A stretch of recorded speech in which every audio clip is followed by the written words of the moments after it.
Ladies and gentlemen, please welcome to the stage Ambassador Paula Dobriansky, Senior Fellow at Harvard University Belfer Center for Science and International Affairs, former Undersecretary of State for Global Affairs, and member of Concordia's Leadership Council, and Her Highness, Her Royal Highness, Princess Lamia AlSaud, Secretary General and member of the Board of Trustees for Al Walid Philanthropies.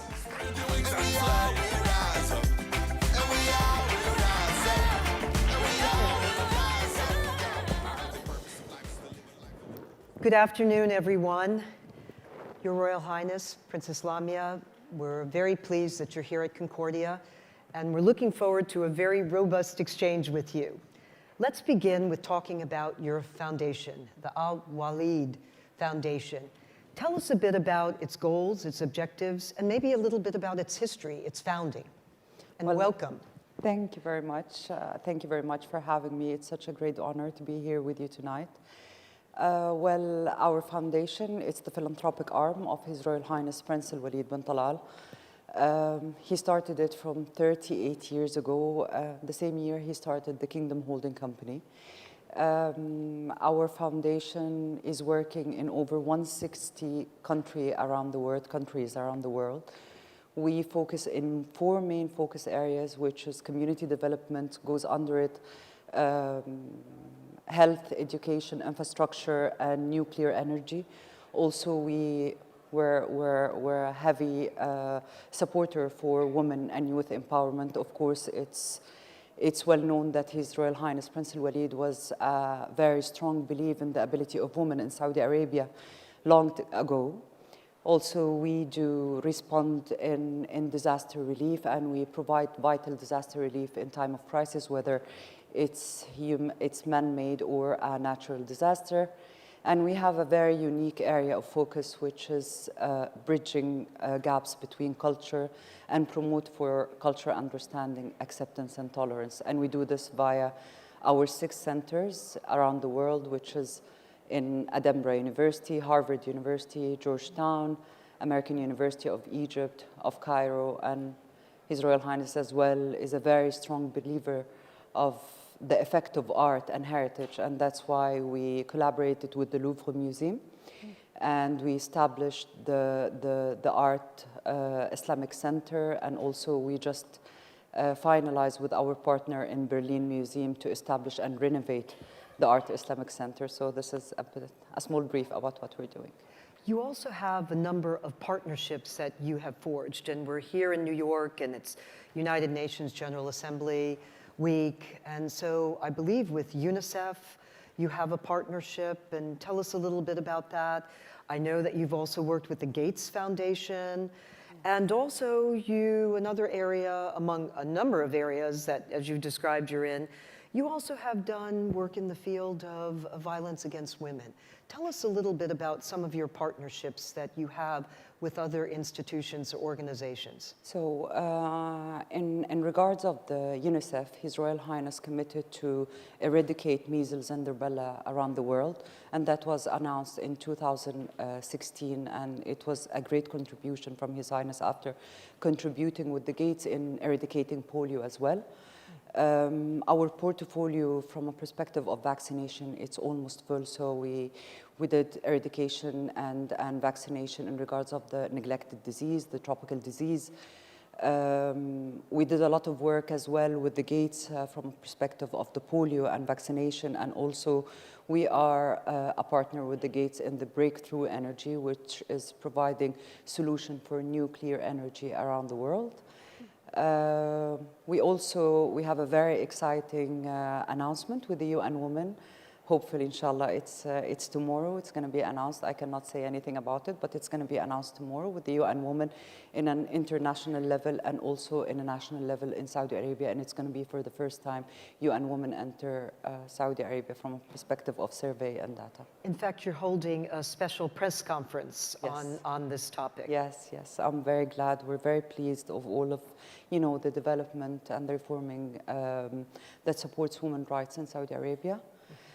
In regards of supporting women and our work locally and globally, Actually, we're very active on ground in Saudi Arabia from perspective of supporting women. So we have a lot of initiatives in regards of legal rights. We launched in 2013 an initiative called Waaya, which is creating awareness about women legal rights. We create a lot, we supported and we provide a lot of legal assistance for women. We almost 500 female lawyers were graduated from this initiative. We just last week announced a very interesting initiative. We were, I'm honored to head the first philanthropic institute that respond to the lifting ban on driving, on women driving. So we had an initiative with Kareem, which is a leading hailing car app in Saudi Arabia and in our part of the world. And we trained almost 100 ladies. And almost 10 of them, they already took their cars and they're on the street now. And honestly, believe me, Ambassador, it was, for me personally, it was a great shock, because when I talked to those girls and I told them, you're not afraid, you just, it's almost less than a year. And you're not afraid to go out on the street and take random people, and they were very, very excited about, no, we're excited, and you know what, this is our life, we want to live it. So I'm very glad and I'm honored to be part of that. Thanks God. Well, let me pick up on that. And in fact, thinking about the time of the announcement of the lifting of the ban in Saudi Arabia was really virtually to the date. I think it was June 24 of this year, and so it's the 3-month anniversary. Yes. Literally it was yesterday. Yes. Yes. So let me ask you a very direct question, because many of us followed with great interest about these developments. And I think on one hand, we were very euphoric about the changes that, had taken place and the opportunity afforded women to make that choice. But at the same time, I think we would want to know, what was this issue with the arrest of the activists who, it was indicated, were for some time pushing this issue. And what can you say to that? I mean, the women who, I think there were 11, maybe even some more, who were arrested. What's the reason for that? Well, honestly, I cannot talk on behalf of the Saudi government. I'm here to present the AP, but at the end of the day, what I know that our country is going through a great reform under, of course, His Majesty King Salman and His Royal Highness the Crown Prince Mohammed bin Salman. Well, actually, yesterday I was in the 2030 event, and the head of the World Bank said something very interesting. He was urging youth to force them to do whatever best for youth, but it's the voice of youth. And we're very lucky, and we're very, I'm very pleased that our government is turning into a youth government, that it reflects what the next generation wants. So definitely we have a lot of culture and we have a lot of aspects in this regard, but we didn't start from the same starting point as other. So we have a lot in our community that, guide us along the way. I know we're a very small country, a young country, we're 88 years old. But at the end of the day, I'm very proud of what we reached, and we still have a long way to go. Well, also on the driving issue, tell us a little bit more about the opportunities, because also I understand that one has to pay for the opportunity. How do you equalize that? How do you give women? Is that something that your foundation may be involved in or is involved in, and working with Kareem, as you mentioned? Exactly, that's what we're doing. We're providing training, we're finalizing all the, the logistics, the documentation, everything for them to be ready to be on the street with it's their license, their, the driving training and everything. So, and it's not that big of amount, to be very honest, to have your license. And the most important thing that it's not about, this is a very important thing to say. It's not about the lifting ban of the driving. It's about giving women the choice. So you have the choice whether to drive your car, you have the choice to have your driver drive your car. It's you as independent person. You have the choice in the morning, whatever you want to do. You want to take a taxi, you want to go with your car.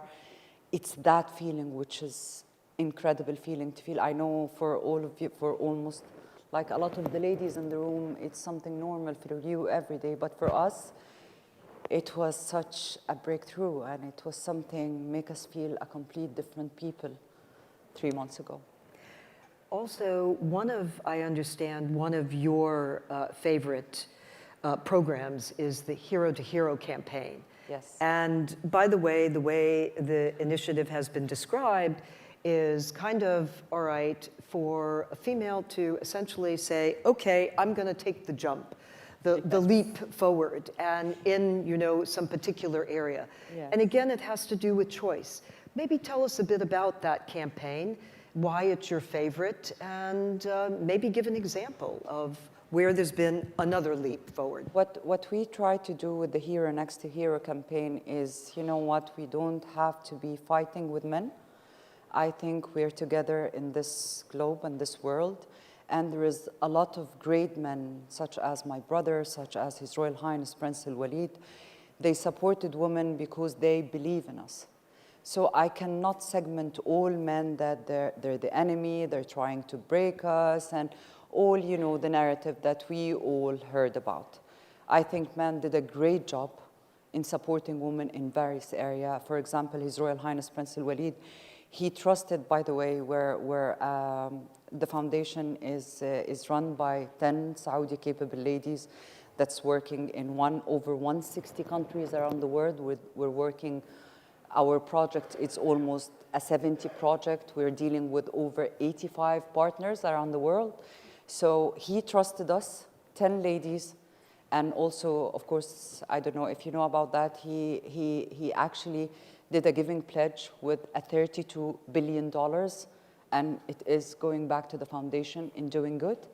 So this is something that I have to recognize, and I have to say, you know what, there is a lot of good men in this world, and there is a lot of bad women as well. So the Hero Next to Hero campaign, it was really, we wanted to say thank you for whoever supported us, if it's man or woman. And we want the new generation not to have this attitude toward men that they are enemies. They're not. They're trying to help, but sometimes the culture, the understanding, the heritage, the religion have a very strong aspect on how you create a relation with a woman or a female. Mm-hmm. There are a number of reforms underway in Saudi Arabia. And again, I'm sure in this audience and beyond, many of us are reading it with very rapt attention and following and what may be next. If you had a wish, what would you wish for, you know, maybe a next movement forward? Is there something that you can say or share with us? Or maybe that the foundation itself is doing and trying to advance? Well, actually, you know what? I believe that we still have a very long way to go. Very long way to go. Of course, in the mind of everyone sitting here, it's the guardianship. And I need to clarify something about guardianship. Now, it's a very strong signal from the government that you are free to go and get out your license without the approval of your guardian. That's a very strong signal from our government that it's only the first step, and next step will be a much stronger step in favor of women. My wish for the upcoming generation is to understand what we've been through as past generation, and believe me, as I told you before, I'm not the perfect example because I had a very supporting family, and they understand. I was graduated not from Saudi Arabia, from outside. I had the privilege to learn and communicate with people and understand more about this world than the border of Saudi Arabia. But you know what, there's a lot of people been there and suffered, and there's a lot of drama, there's a lot of miseries there. And the next generation who's coming, whether it's men or boys or girls, they need to know the amount of responsibility and the amount of dedication they have to give back to this country, because we've been through a lot yet. We're a very young country, but we're over the 70% youth. So we're a very young country from perspective of age and even population. And they are the future, so we're depending on them on a lot of things. So I wish and I call them to be up to the challenge, because it's not an easy one. And I think the world is looking into Saudi Arabia in specific women, and I think we have a great caliber. They should be out there to speak about themselves. I know that you're here in New York because of also the special announcement tomorrow, but you're also here at Concordia. And I will say this very proudly, being part of the Leadership Council of Concordia and being affiliated with Concordia. Concordia is very much known as advancing public-private partnerships, trying to pair up different organizations and thinking of different ways that one can work together and go forward.